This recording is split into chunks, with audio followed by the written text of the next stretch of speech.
Okay Manisha, so technical snap thermodynamics का start करते हैं। और आप stipendiary trainee Bhabha atomic research centre के लिए जा रही हैं, राइट? सर। अच्छा, आपने थर्मोडायनेमिक्स लॉज के बारे में पढ़ा है, right? Yes sir. Second law की दो स्टेटमेंट्स हैं। Yes sir. जानती हैं हम दोनों स्टेटमेंट्स को? Yes sir. हाँ जी, बताइए जरा। Sir first statement Kelvin Planck statement है, हम्म। जो कि कहती है कि सर ऐसा कोई भी सिस्टम पॉसिबल नहीं है जिसको हम हायर मतलब सर मतलब फर्स्ट जो स्टेटमेंट है सर वो है कैल्विन प्लैंक स्टेटमेंट, जो कि हीट इंजन के बारे में बताता है। सेकंड है क्लासिस स्टेटमेंट, जो कि हीट पंप एंड रेफ्रिजरेशन के बारे में बताता है। According to Kelvin Planck statement sir, a system which cannot possible where भी सर ऐसी कोई भी मशीन बनाना पॉसिबल नहीं है जिसको हम इनपुट दें और वो बिना उसको मतलब जितना इनपुट दे उसको वो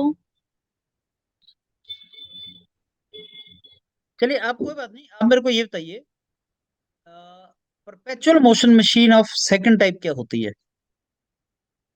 सब perpetual motion second type sir ऐसी मशीन जिसको हम इनपुट दे और वो उसको कम्प्लीटली वर्क में कन्वर्ट कर दे। मीन्स Q1 इज सर मतलब सर लिख के बता सकते हैं आप diagram. Perpetual motion machine of first type, perpetual motion machine of second type दोनों बना के दिखाओ कॉपी पे। Okay sir.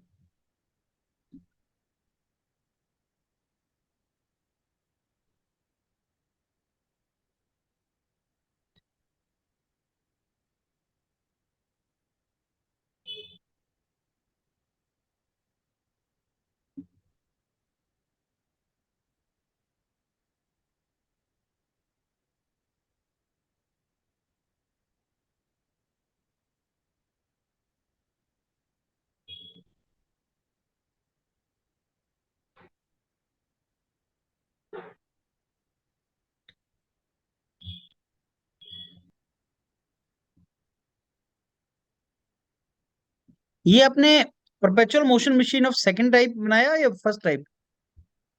सर ये फर्स्ट टाइप है। अरे श्योर है फर्स्ट टाइप है। ये कौन से लॉ को वायलेट करता है? Sir energy conservation. First law को। Yes sir. लेकिन फर्स्ट लॉ वायलेट कहाँ हो रहा है यहाँ? फर्स्ट लॉ तो यहाँ ट्रू है, Q1 = W। ये तो फर्स्ट लॉ तो ट्रू है यहाँ पे। सर हीट सब में सर जो हम रिमेनिंग एनर्जी जो सराउंडिंग में छोड़ सर वो जीरो है ना, Q2।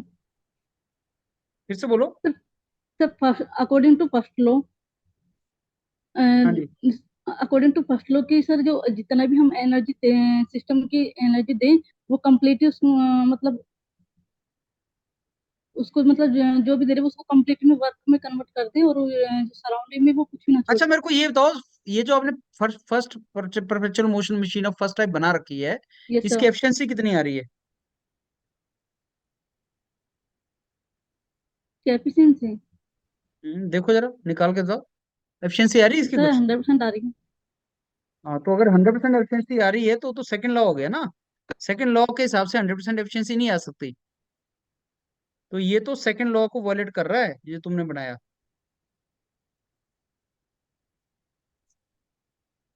सर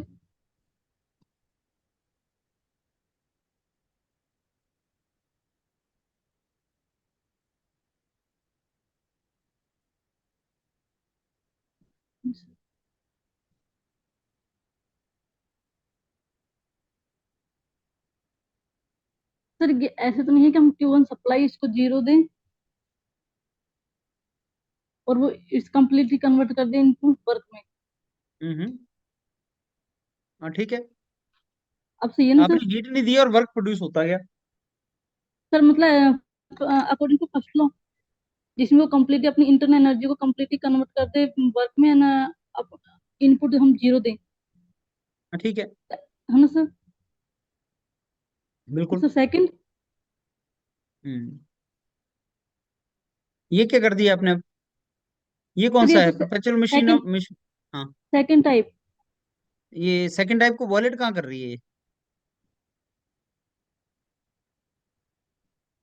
सेकंड की दो स्टेटमेंट है ना, तुम तो कोलोसियस को वॉलेट कर दिया। तुम्हें जो perpetual machine motion machine of second type है, हम्म। वो आपकी केल्विन प्लैंक स्टेटमेंट को वॉलेट करती है ना, कोलोसियस को थोड़े।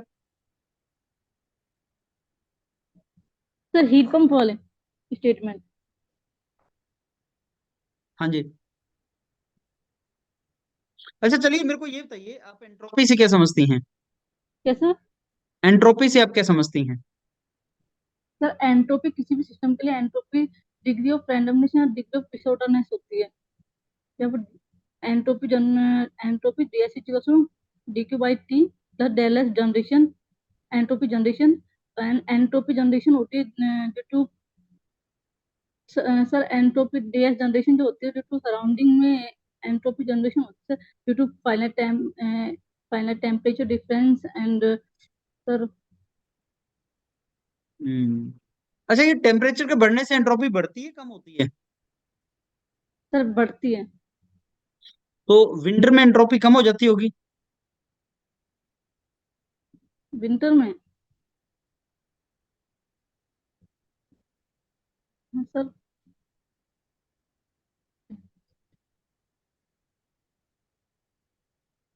सर हो तो जानी चाहिए। तो यूनिवर्स की जो एंट्रोपी है, वो समर्स में बढ़ जाती है और विंटर में कम हो नहीं जाती सर, है ये तो क्या? रेगुलरली नहीं सर, यूनिवर्स की एंट्रोपी तो रेगुलरली इंक्रीज रहती है।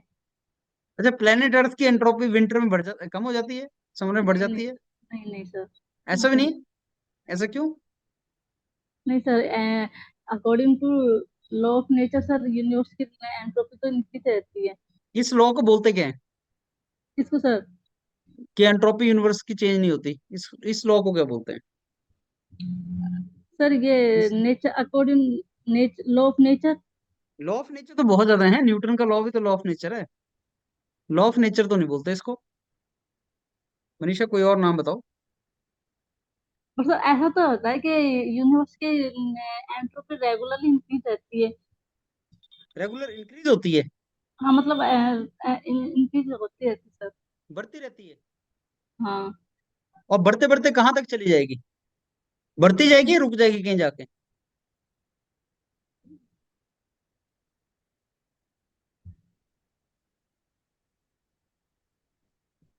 अच्छा, इक्विलिब्रियम पे एंट्रोपी क्या होती है, मिनिमम होती है या मैक्सिमम?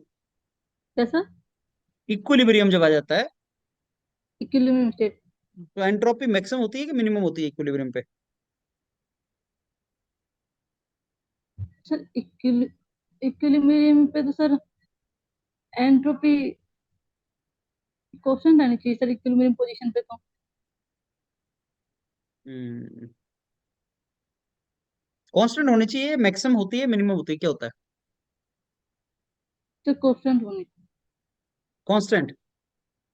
अच्छा चलिए, जब ह्यूमन बीइंग सो रहा है, और ह्यूमन बीइंग एक सिस्टम है, तो हम्म, सोते टाइम उसकी एंट्रोपी मैक्सिमम होती है, मिनिमम होती है? ठीक है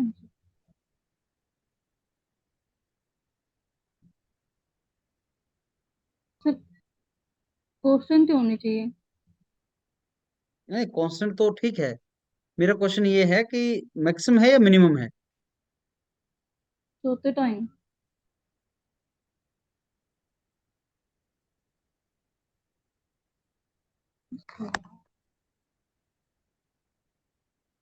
अच्छा, एंथैल्पी को डिफाइन कीजिए मनीषा। एंथैल्पी सर, एंथैल्पी इधर सर एंथैल्पी जो होती है वो किसी भी सिस्टम की एनर्जी को डिफाइन करती है।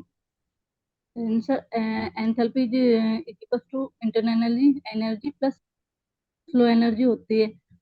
और सर जैसे कि अगर हम सर सर डायग्राम के थ्रू बता सकते हो? हाँ जी। हम्म,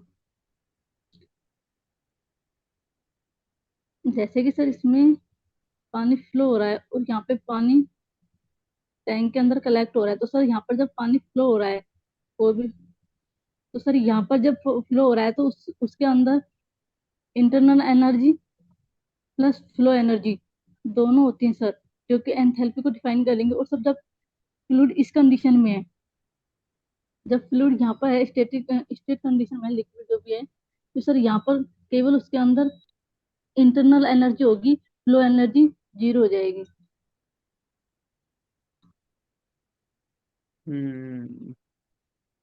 okay okay Manisha, let me give feedback now. Yes Manisha, कैसा लगा स्नैप देखे? सर, वैसे तो सर घबराहट बहुत हो रही। कोई नहीं, प्रैक्टिस से जाएगी ये घबराहट जो है ना आपकी। जितना प्रैक्टिस करोगे उससे चली जाएगी। अब देखो क्या है, जो मैराथन है थर्मोडायनामिक्स का, उसको सुनो बार बार।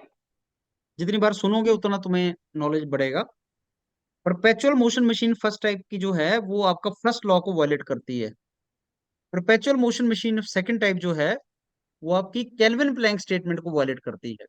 ये डायग्राम में देखना ध्यान से, जो मैं अभी दिखाऊंगा तुम्हें, इसमें तुम्हें दिख रहा होगा ये हाँ जी, ये है perpetual motion machine of first type. वो है जिसमें क्यू जीरो है लेकिन डब्ल्यू प्रोड्यूस हो रहा है। Sir perpetual motion machine of second type वो है जिसमें क्यू जितना भी हो सारा डब्ल्यू में कन्वर्ट हो रहा है। तो अगर सारा क्यू डब्ल्यू में चला जाए तो ये केल्विन प्लैंक स्टेटमेंट को वायलेट करता है। Perpetual motion machine of third type भी कई बार पूछता है कि थर्ड टाइप क्या होती है। बोला यस सर सर। ऐसा कोई थर्ड लॉ को वायलेट करने वाली मशीन तो नहीं होती, लेकिन हाँ अगर कोलोसियस को वायलेट करने वाला एक परपेचुअल मोशन मशीन बना दिया जाए कि जो हीट है वो अपने आप लो टेम्परेचर बॉडी से हाई टेम्परेचर बॉडी की तरफ फ्लो करना स्टार्ट कर दे, तो नई परपेचुअल मोशन मशीन बनाई जा सकती है, उसके बारे में सोचा जा सकता है। केल्विन प्लैंक एंड क्लॉसियस दो स्टेटमेंट है सेकंड लॉ की, याद कर लेना, बहुत ज्यादा बार पूछा जाता है। केल्विन प्लैंक ये बोलता है कि there can not be any heat engine, ऐसा कोई हीट इंजन नहीं हो सकता जो सिंगल थर्मल रिजर्वायर के साथ हीट एक्सचेंज करके वर्क प्रोड्यूस करे। मिनिमम दो थर्मल रिजर्वायर चाहिए। और क्लॉसियस स्टेटमेंट बोलती है कि हीट अपने आप लो टेम्परेचर बॉडी से हाई टेम्परेचर बॉडी के बीच में फ्लो नहीं कर सकती। बस सिंपल है, दो लॉस, राइट, ये चीज थे। और उसके बाद आपको जो मैंने क्वेश्चन पूछे थे, एंट्रोपी ऑफ द यूनिवर्स, वो तो यस सर। हमेशा बढ़ती रहती है। ये जरूर है कि सिस्टम की एंट्रोपी घटती बढ़ती है, विंटर में कम हो गई, समर में बढ़ गई, लेकिन यूनिवर्स की डिपेंड करता है आपने यूनिवर्स कैसे डिफाइन किया है। तो यूनिवर्स की एंट्रोपी हमेशा बढ़ती है। और कोई भी सिस्टम जब इक्विलिब्रियम में होता है तो उसकी एंट्रोपी मैक्सिमम होती है। एनर्जी उसकी मिनिमम होती है लेकिन एंट्रोपी उसकी मैक्सिमम होती है। समझ गए आप? ये चीज आपको अंडरस्टैंड करना है मनीषा। रिवाइज सर कीजिए, थर्मोडायनामिक्स एक बहुत ही कंसेप्चुअल सब्जेक्ट है, रिवाइज कीजिए, तभी तभी आपको कॉन्फिडेंस आएगा उसमें, राइट। ओके।